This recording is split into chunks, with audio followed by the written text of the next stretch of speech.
അതെ, ഇന്ന് നമ്മൾ കിച്ചണിൽ ചെടിച്ചട്ടിയായിട്ട് നിൽക്കുകയാണ്. പക്ഷേ ഇന്നൊരു കുക്കിംഗ് വ്ളോഗ് തന്നെയാണ് കേട്ടോ. എല്ലാവർക്കും അറിയുന്നത് പോലെ തന്നെ ഈ ഒരു മൈക്രോ ഗ്രീൻ വെച്ചിട്ടാണ് ഇന്നത്തെ കുക്കിംഗ്. ഇത് ശരിക്കും പറഞ്ഞാൽ ഒരു പ്രോട്ടീൻ റിച്ച് തന്നെയാണല്ലോ. ഇത് ഞാൻ നമ്മളുടെ പോട്ടിലാണ് വിത്ത് പാകിയിരിക്കുന്നത്. നമ്മളുടെ കയ്യിലുള്ള ഏതൊരു വേസ്റ്റ് ബോക്സ് ഇതിനായിട്ട് എടുക്കാം. നമ്മൾക്കിതിൻ്റെ വീട്ടിൻ്റെ അകത്ത് തന്നെ വെക്കാം. ശരിക്കും പറഞ്ഞാൽ ഇതിനെ കട്ട് ചെയ്യാനേ തോന്നണില്ല. പക്ഷെ ഇനിയും വൈകിച്ചാൽ ഇതിൻ്റെ തണ്ടുണ്ടല്ലോ, അതൊക്കെ ഒന്ന് മൂത്ത് പോകും.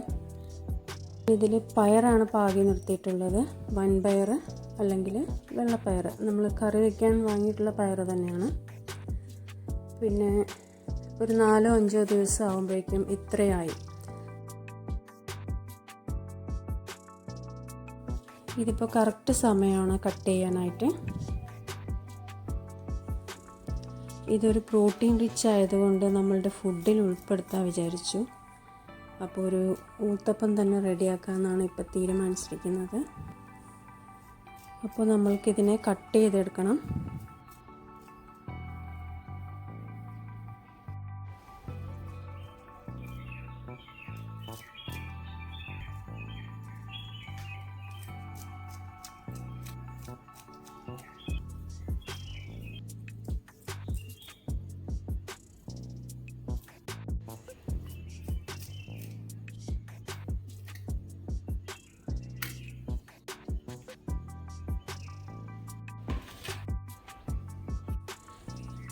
കട്ട് ചെയ്തെടുത്ത മൈക്രോ ഗ്രീൻസിന് ഇനി നന്നായിട്ടൊന്ന് വാഷ് ചെയ്തെടുക്കണം.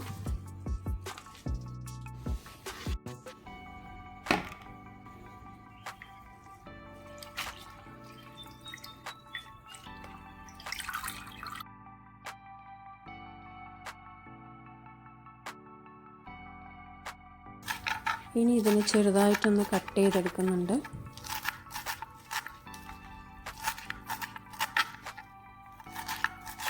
കൂടെ തന്നെ ഒരു സവാളയും പച്ചമുളകും കൂടെ കട്ട് ചെയ്തെടുക്കുന്നുണ്ട്.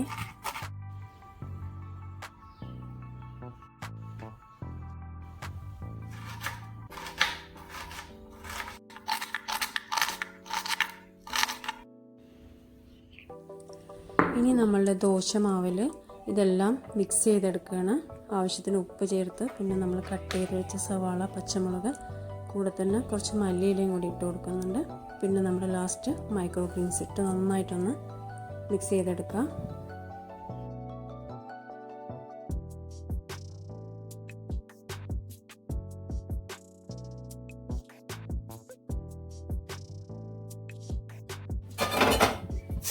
ഇനി സാധാരണ നമ്മൾ ഊത്തപ്പം എങ്ങനെയാണ് ഒഴിക്കുന്നത് അതുപോലെ കുറച്ച് കട്ടിയിൽ ഒഴിച്ചു കൊടുത്താൽ മതി. പിന്നെ ഇതിൽ ഞാൻ വെളിച്ചെണ്ണയാണ് മേലെ ഒഴിച്ചു കൊടുക്കുന്നത്. എനിക്കെന്തോ ഇതിന് വെളിച്ചെണ്ണയാണ് കൂടുതൽ ടേസ്റ്റ് തോന്നിയിട്ടുള്ളത്. ദോശയ്ക്ക് നെയ്യും, ഈ ഊത്തപ്പത്തിന് വെളിച്ചെണ്ണയും. ഇലക്കറികളൊന്നും കഴിക്കാത്ത കുട്ടികൾക്കൊക്കെ ഇത് കൊടുക്കാം കേട്ടോ. ഇതിൽ നമ്മൾ സവാളയും മല്ലിയിലയും ഒക്കെ ഇടുന്നത് കൊണ്ട് അതിൻ്റെ ഒരു ടേസ്റ്റാണ് ഉണ്ടാവുക. അല്ലാതെ ഈ ഒരു പയറിൻ്റെ ഇലയുടെ പ്രത്യേക ടേസ്റ്റ് ഒന്നും ഇതിന് കാണില്ല. നമ്മൾ എങ്ങനെയാണോ ഊത്തപ്പം ഉണ്ടാക്കി കഴിക്കുന്നത് അതുപോലെയാണ് ഉണ്ടാവുക. ഞാൻ ഈ പോട്ടൊക്കെ ക്ലീൻ ചെയ്തപ്പോൾ വിചാരിച്ചു ഇതിലിപ്പോൾ തന്നെ ചെറുപയർ വിത്തൊന്ന് ഇട്ട് കൊടുക്കാമെന്ന്. അത് നന്നായി തിക്കായിട്ട് തന്നെ ഇട്ട് കൊടുക്കണം. എന്നാലും നല്ല തിക്കായിട്ട് നല്ല ഭംഗിയോടെ നമുക്ക് ചെടികൾ കിട്ടുള്ളൂ. ഈ ഒരു മൈക്രോ ഗ്രീൻ വെച്ച് സെപ്പറേറ്റ് നമ്മൾക്ക് ചീരയൊക്കെ വെക്കുന്നത് പോലെയൊക്കെ വെക്കാം. തേങ്ങയൊക്കെ ഇട്ട്, പിന്നെ മുട്ടയിലിട്ട് വെക്കാം.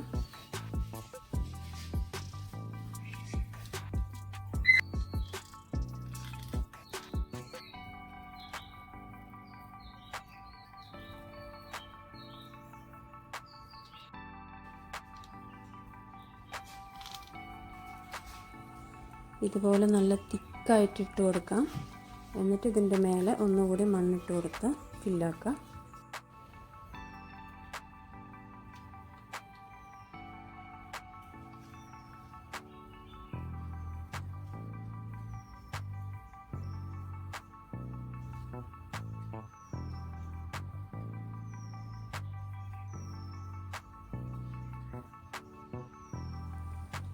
കുറച്ച് മാത്രം വെള്ളം ഒന്ന് ഒഴിച്ചു കൊടുത്താൽ മാത്രം മതി.